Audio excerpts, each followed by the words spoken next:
today.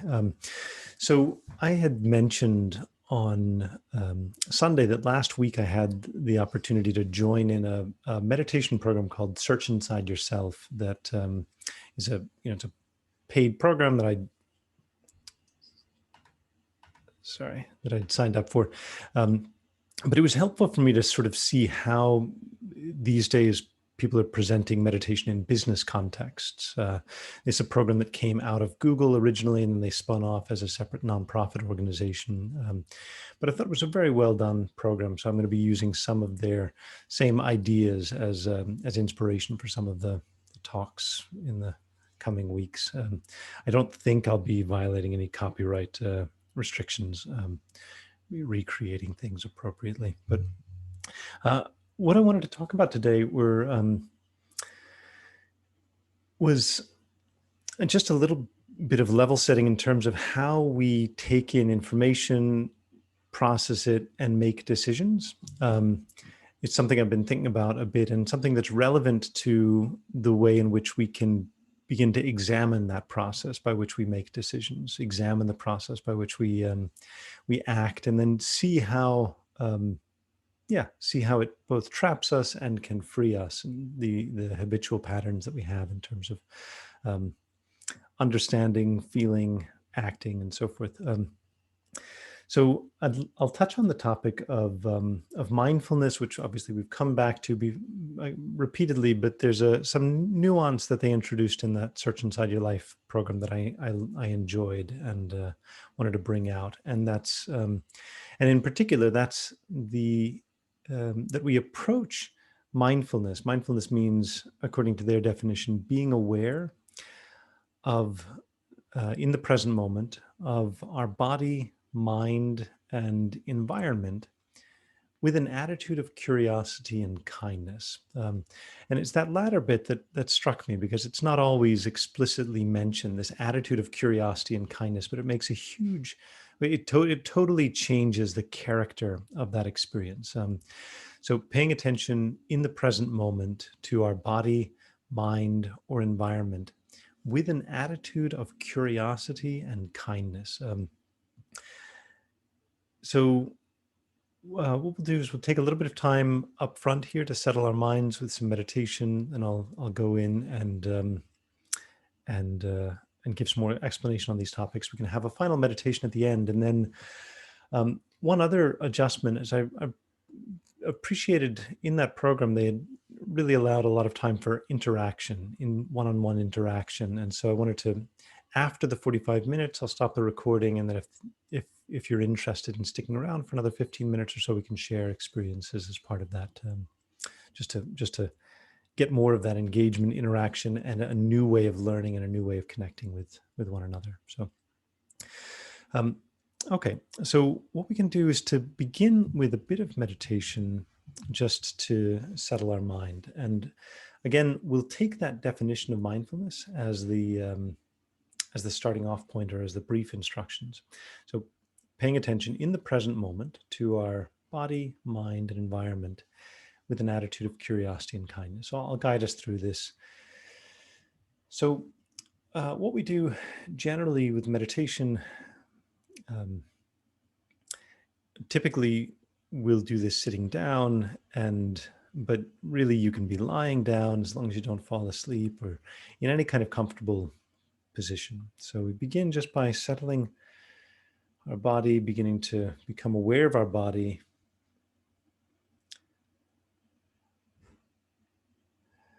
And we can begin by taking 3 deep breaths. So the first breath, we just breathe in and breathe out.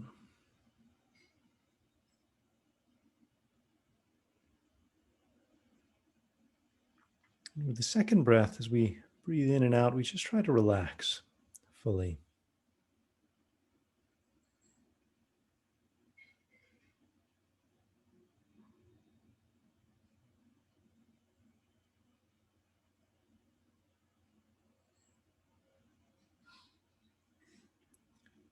And with the third breath, we can try to arrive now in this space. Just become aware of where we are our body and state of mind, just arriving, gathering our thoughts.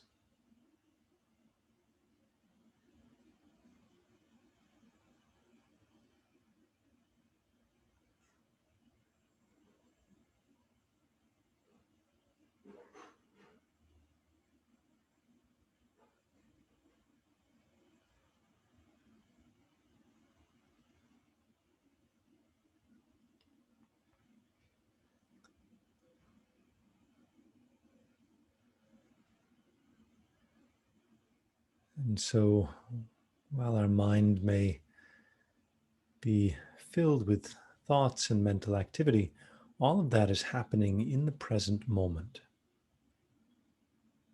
All of our thoughts, our feelings are happening in the present moment. And so it's very helpful to ground ourselves in the body, because the body is definitely happening right now.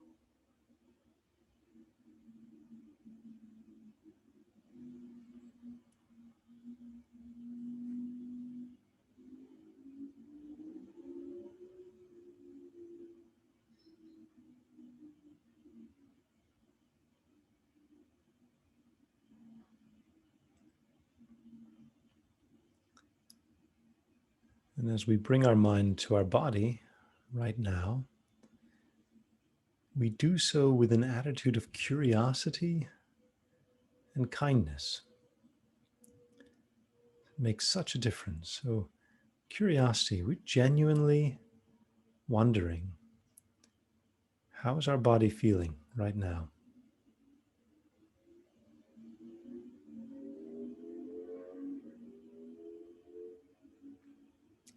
We may feel the need to stretch a bit, readjust our body, but we're just genuinely curious.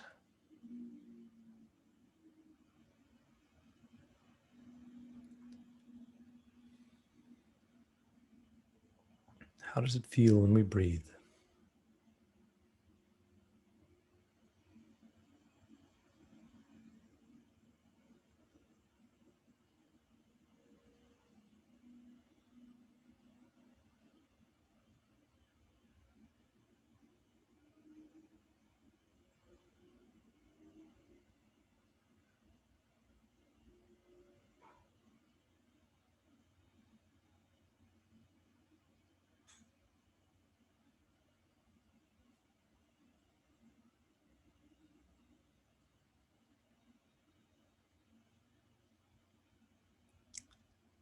We bring not only curiosity, but we bring kindness.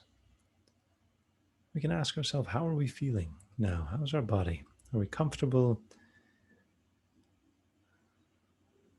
And we can invite a sense of well-being through our body.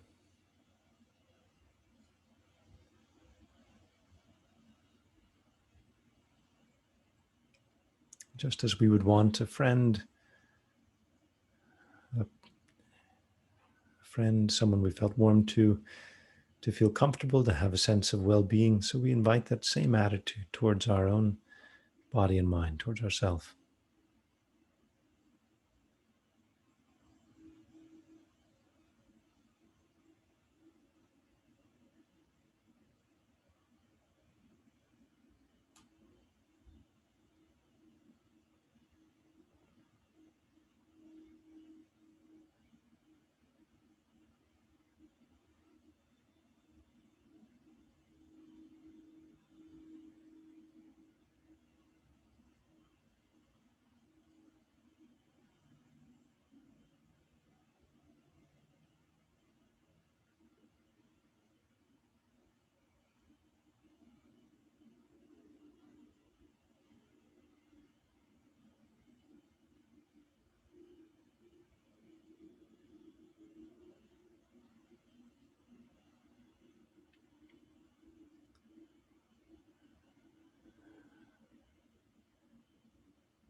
So we invite with every breath a feeling of well-being, relaxation.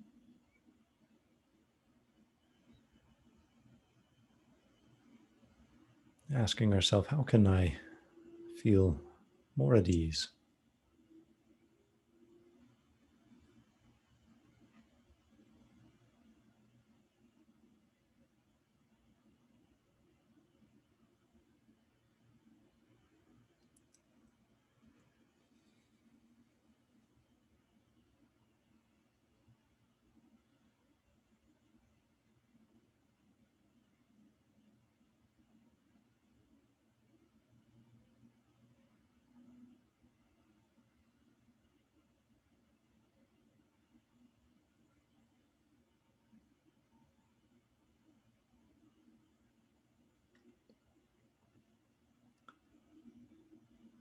And then we can open our eyes if our eyes are closed and just relax our attention, relax our meditation.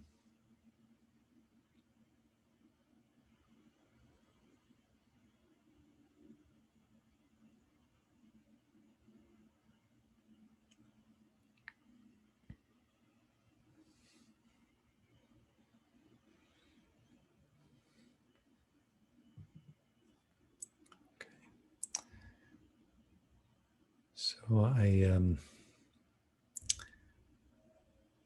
I suspected that they would where's this? Sorry. I suspected that there would come a time, and the time has come. I've started to create slides for these sessions. So this is not the way meditation classes were traditionally done. No slides in the old days, but it's very powerful, right? Just from an educational point of view, to be able to put a picture to some of these ideas. So I've got a few slides for you. And so the first slide here is just to introduce the concept of consciousness. And so we could get esoteric about what consciousness is, or finely detailed, and try to imagine or research what how a neuroscientist might define it. But from a practical point of view, consciousness is like the stage on which all of our experiences are unfolding, and it's actually quite amazing just to even try to get a mental feeling for what consciousness is. First of all, feel the space around your body, right? There's some open space around your body. Well, you can't exactly feel it, right? But you can sort of feel it. You can mentally feel the space around your body. And then there's the space inside our room. So our body is occupying space, and the things that we have in our room, a computer and so forth, they're occupying space in this room, and our house is occupying space, and our city occupies space, our country, our planet is floating in space. Space is not something that we ever pay attention to usually. It's kind of this implicit, invisible thing, but nevertheless, we are occupying space. Our planet is in the middle of space and so forth. So we're not paying any attention to it, but it's nevertheless, space, you could say, is the context, the physical context in which all physical things exist. All physical things exist somewhere in space. Now, it feels like we're actually seeing the external world, right? It feels like we're seeing our computer and the room around us. It feels like we're seeing these things. But what's actually happening is that our eyes, for example, are generating some signals they send to the brain, and the brain reprocesses things.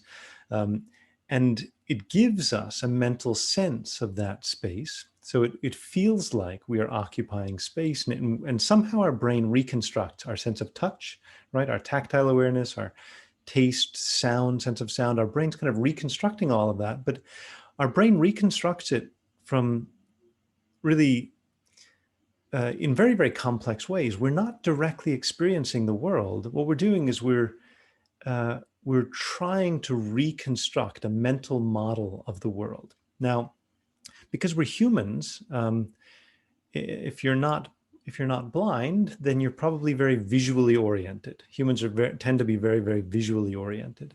Now, my dog is very, very smell oriented. So I don't know exactly what my dog's world is like, but it's something that's very, very, very intensely rich in smells. My dog's world is so different from my world. They can be in the same room with me here, but living in a very different world, right? And similarly, if there's an insect somewhere in my room, which I'm sure there are, there's always insects everywhere, right? They experience the world in a radically different way. Same room, different different nerves, different senses, and so forth. They experience it in a radically different way. But in all cases, all of our sense awarenesses and our mental awareness, our thoughts and imagination, fantasies, memories, whatever, they're all playing out on the stage of consciousness. And consciousness is implicit. It's kind of in the background and is very, very, very much like space. And just like all physical things play out in space, so all mental things, which includes our experience of the physical world. Our experience of the physical world is actually a mental experience that we think is an external experience. It's a mental experience, but it's playing out in the space of consciousness. So whatever consciousness is, it's basically a container. It's a container in which our experience plays out. And the interesting thing about our consciousness, especially human consciousness, but also even animal consciousness, is that stuff comes out of nowhere in our consciousness. So we've got.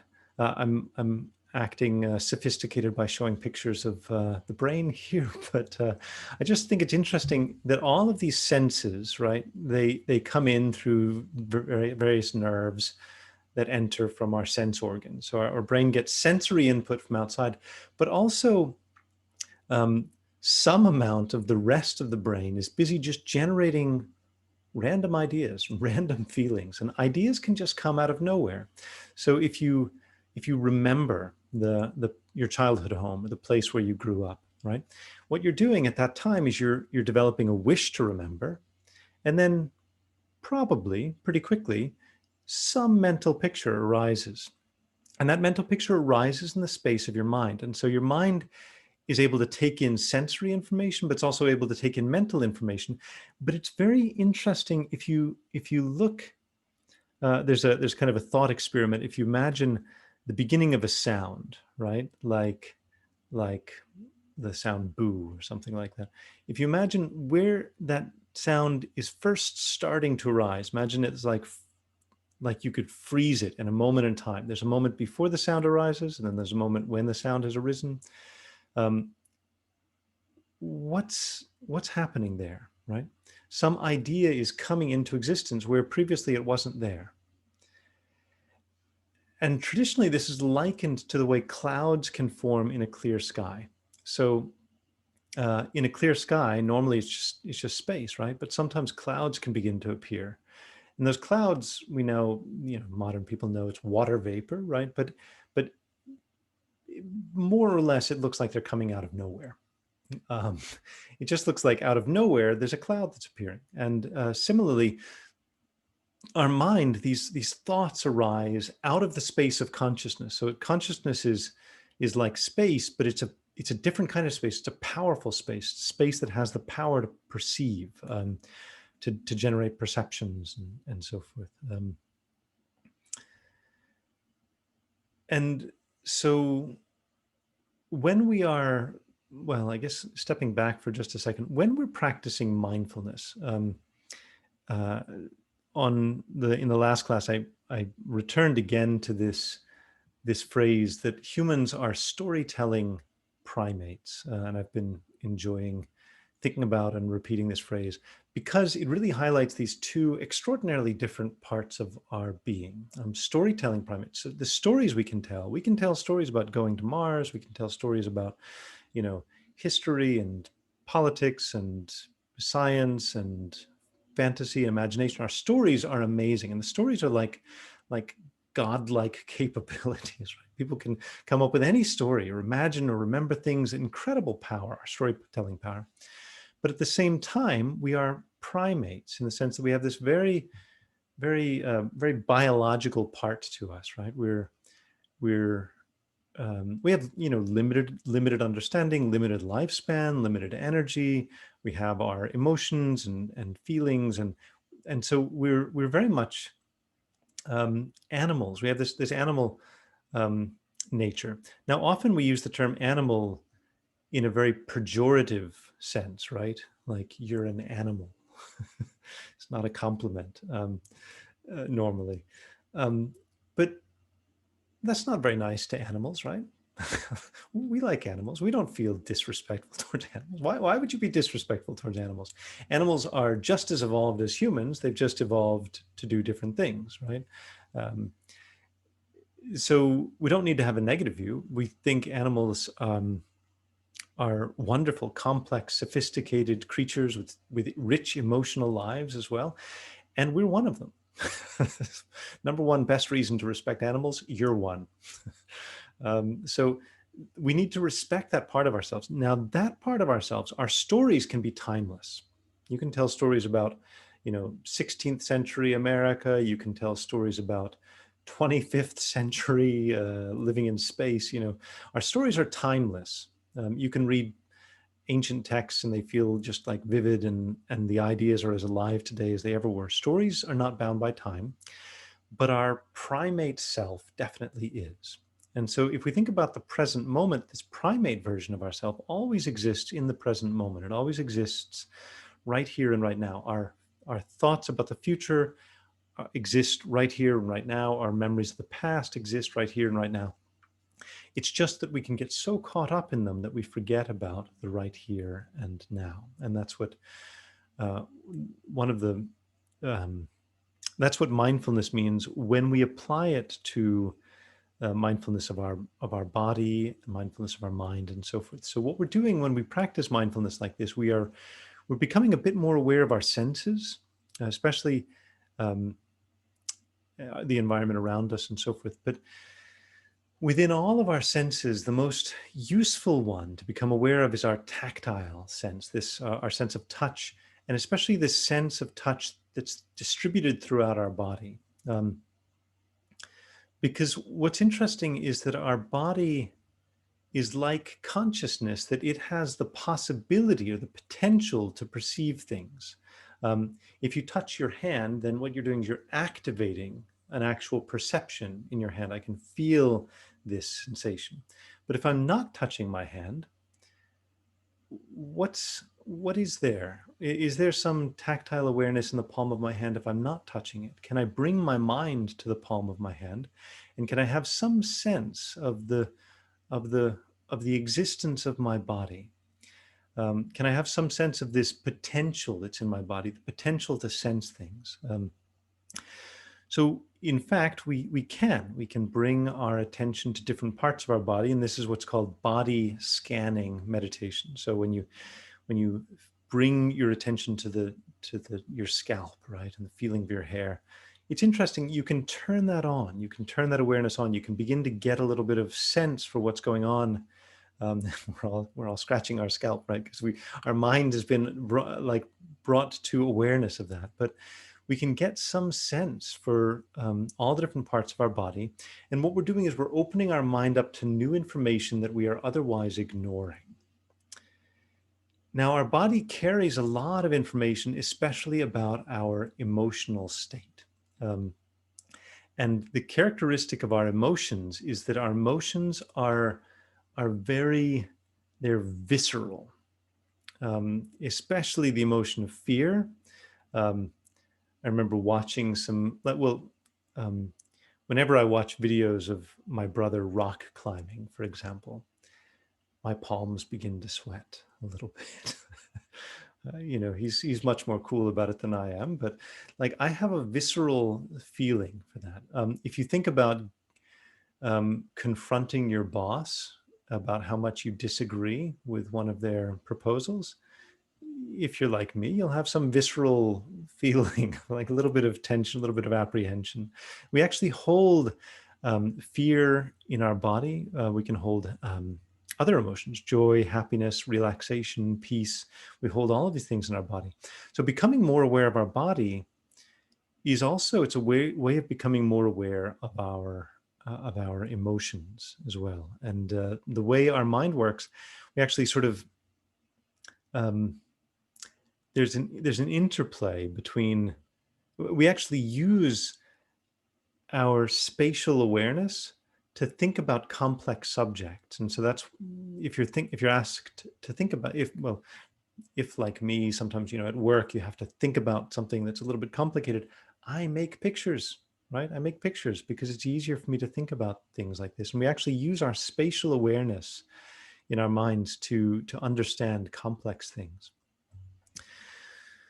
So this is, again, I don't know, maybe it's a little bit showing off, right? Because this is the kind of stuff that's discussed in the technical world and the business world. But this is something that's called the OODA loop. So if you want to show off, and you can say, oh, I learned about the OODA loop and OODA loop this and that. It's very popular these days in Silicon Valley, in the startup world, because it actually came from an Air Force colonel named Colonel John Boyd. And he was famous for never losing a bet that he could outmaneuver any other fighter pilot. He was a fighter pilot. He could outmaneuver any other fighter pilot within 40 seconds. He was, a legendary fighter pilot. And he came up with this concept called the OODA loop to explain how we operate, how our minds think and make decisions. And it was his input that was the basis for the design of the F-16 fighter jet. So he came up with this theory of energy and maneuverability. Now, like me, you might be a diehard pacifist, but it's nice if you're trying to talk to people who are not diehard pacifists about concepts like mindfulness, to talk about this OODA loop and how it comes from the US Marine Corps and the Air Force and so forth. Because it's very, very powerful to understand that anyone, whether in a peaceful context or a military context or whatever, if you really want to understand how we operate, we need to understand this cycle. And this is called, the OODA loop stands for OODA, observe, orient, decide, act. And the observe means you're taking in information. We're always taking in information, but the information that we take in can vary a lot depending on the circumstances. But that's really, in a sense, where our perceptions start. You hear a noise, you're observing, you hear a noise, you're observing that. Then orient is you try to make sense of that noise. What was that noise, right? Was that coming, where was it coming from? What was it? Is it a person? Is it something outside the house? That's our orientation. We always try to organize the information we take in, and that's what we do to orient. Now, the third part, based on orienting, we make a decision. Now, the interesting thing about making a decision that makes it so different from observing and orienting. Observing and orienting are very sort of neutral things. They're like fact-finding and organizing is very, very neutral, right? Decision-making is totally biased. You can't make a decision unless you're biased. You have to prefer one thing to another. Which one's better? So decision is actually really all about feeling, about what we like. This is better than that. And given all the information, we think this is a better option. So there was a nice story that was told in this Search Inside Yourself course about a man who had a brain tumor resected, and they accidentally snipped this little connection between the decision-making part of his brain, this prefrontal cortex, and the emotional center of his brain, the amygdala. Again, I'm showing off with all my newfound neurological knowledge. They snipped this connection between his decision-making center and his emotional center. He was a lawyer, highly intelligent, highly successful. Over the next couple of months, his life began to fall apart. And they interviewed him, and they put him through a bunch of psychological tests, and they said, okay, we're trying to understand what's going on with him. And he did very well on all of the psychological tests: his mental capacity, his memory, his emotional control. Everything was really registering highly on every one of the psychological tests that they gave him. And they were baffled because he said his life was falling apart. And his wife left him 3 months after his surgery. He lost his job. He couldn't hold his house. He lost his house. He had to move in with his brother. All in an extraordinarily short period of time, just a few months. His life was falling apart, but he appeared psychologically normal. Doctors couldn't figure it out. So they scheduled a follow-up appointment with him. And it was when they were trying to schedule the appointment that they realized the problem. that he could tell you all of the benefits and disadvantages of every 1 hour slot on his calendar for the next 2 weeks, but he couldn't actually make a decision. He couldn't come to a decision because he didn't have this connection between his emotional center and his decision-making center.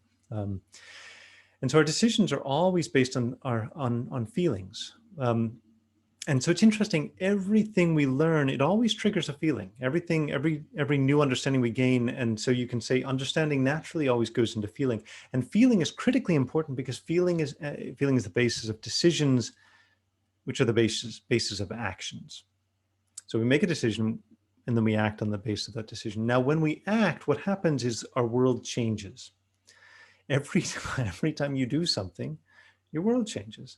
So imagine in a conversation, you're having a conversation with your friend, you act by speaking, by saying something, you change them, you change your friend, you change the circumstance, and then they respond in a different way than they would have if you hadn't said that. And based on what you say, they'll respond in a different way. So it's a continuous cycle. Now, where this is important is that we have these deeply embedded habits where we have a habit of taking in information and then we process it in a certain way. We make certain decisions based on feelings, and then we act on the basis of those feelings. We do this again and again and again and again and again, but it's not always in our best interest. So sometimes we really need to slow this down to understand what's happening. And in particular, within this orientation part, this is where all of our biases live. So the things we like, the things we don't like, they're coming from previous experience, they're coming from our genetics, they're coming from our culture. And it's our orientation that's very, very hard to change. And our orientation even determines what we pay attention to. And so our orientation tells us what is important to pay attention to, what's not important to pay attention to. It helps us to understand the world in a way that generates different feelings, right? So if you get a new assignment at work, you could interpret that as, oh, I'm overwhelmed. I've got an assignment I can't understand. Or you can interpret this as an opportunity to learn something new. Now, if you're overwhelmed, you'll have a negative feeling of anxiety, perhaps. If you think, oh, it's an opportunity to learn something new, maybe you have a feeling of enthusiasm.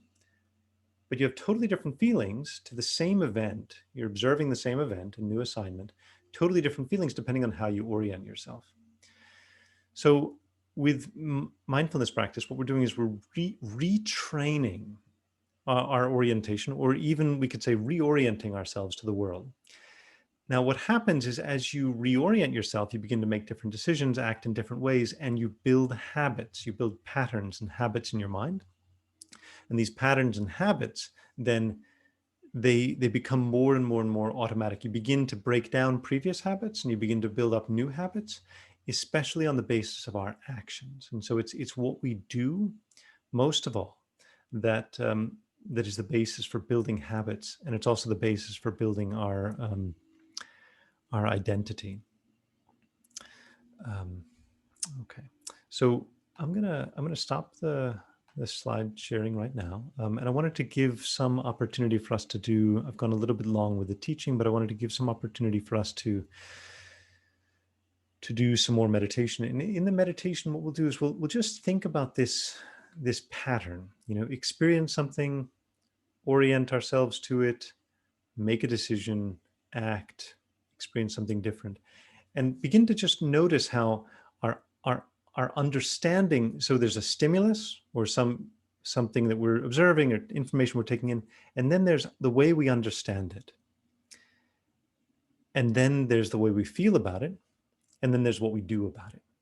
And this pattern happens again and again and again. But the orientation part, the way we understand things, that's where we really, really have a lot of opportunity to change. We can begin to understand things in a different way and begin to change the way we feel about them, the way we act. And then what happens as we begin to reinforce these patterns very, very gradually, we build up new, more helpful habits, and we can begin to change habits that we find less helpful.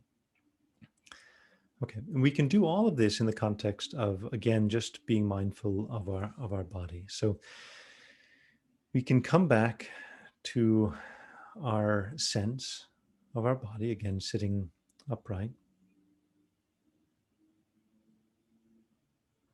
And again, just start with 3 deep breaths. The first time, just breathing in and out deeply.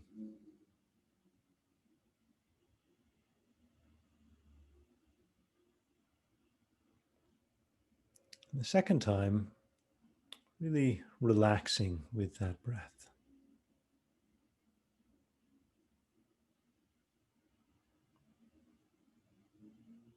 And with the third breath, just arriving fully in this space and time.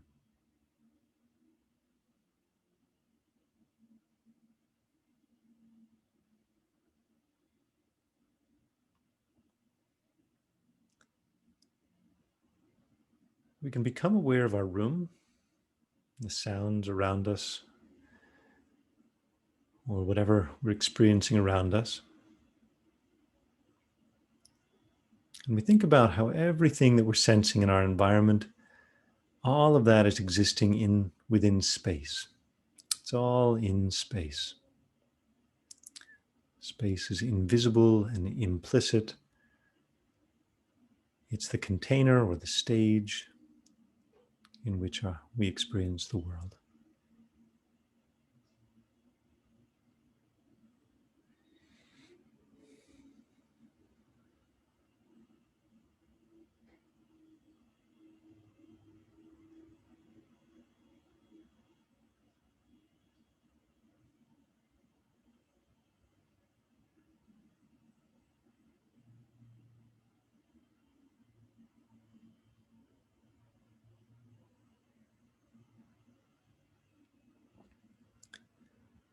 But this space is our human space, our personal space. It is the space of our consciousness.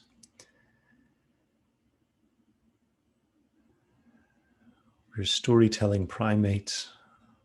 We can have stories arising in our mind, but we have this very simple animal part of ourself that's existing in this present moment. All of this inside consciousness.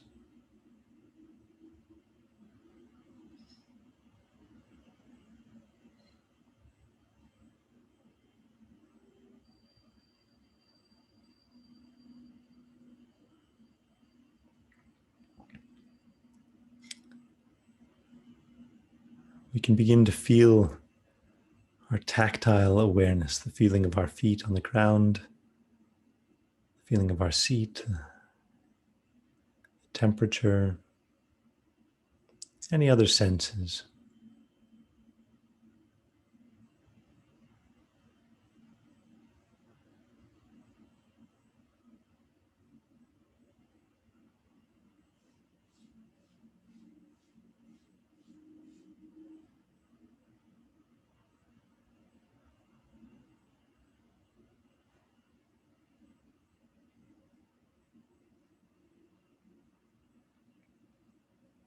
All of these sensory awarenesses are happening in the space of our consciousness.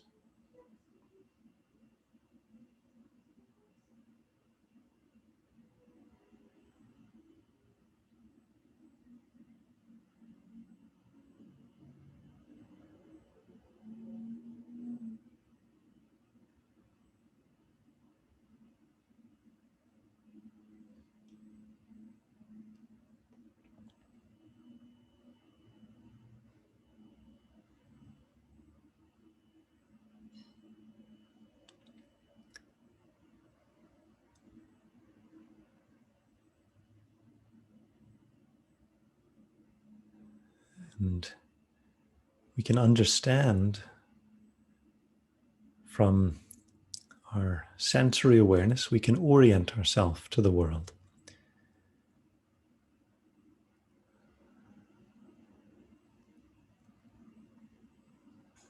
And in particular, part of our orientation, we're always trying to determine, are we safe or are we in danger? This is the big question we're always orienting ourselves to. Are we safe or are we in danger?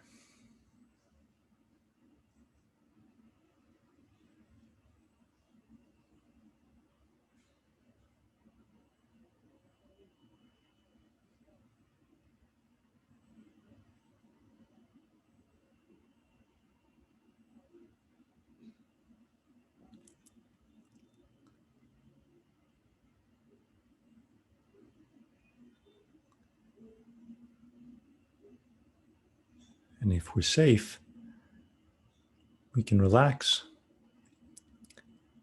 and enjoy a feeling of well-being.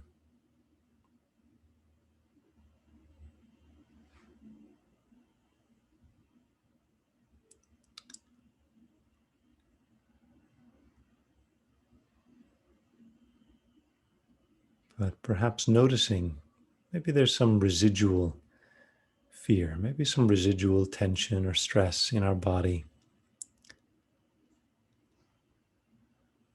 It's not necessary anymore right now. And we can let that go.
And if we are feeling safe, we can decide, how do we want to be in this present moment? We can decide, how do we want to be in this present moment? We want to be still, strong, peaceful, calm.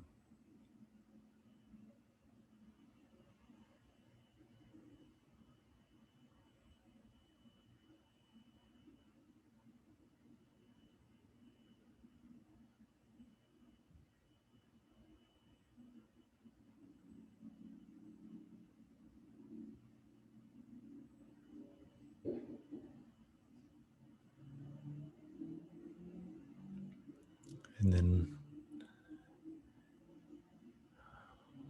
how do we want to act?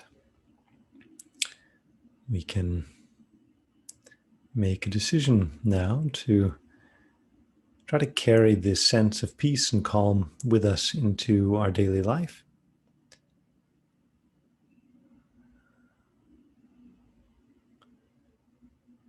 Getting a more visceral, a bodily felt sense of how it is to act from the basis of peace, calm, relaxation in our daily life.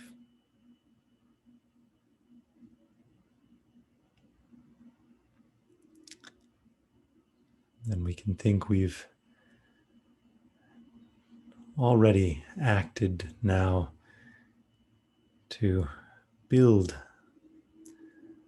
inner peace, and we can think what kinds of habits could unfold if we keep making a decision to move in the direction of peace. What kind of results could unfold in our life? Just taking a moment to imagine now, if we were to approach every moment of our life with peace, strength, composure, wisdom, what kind of results could we experience? What benefit could we bring to others?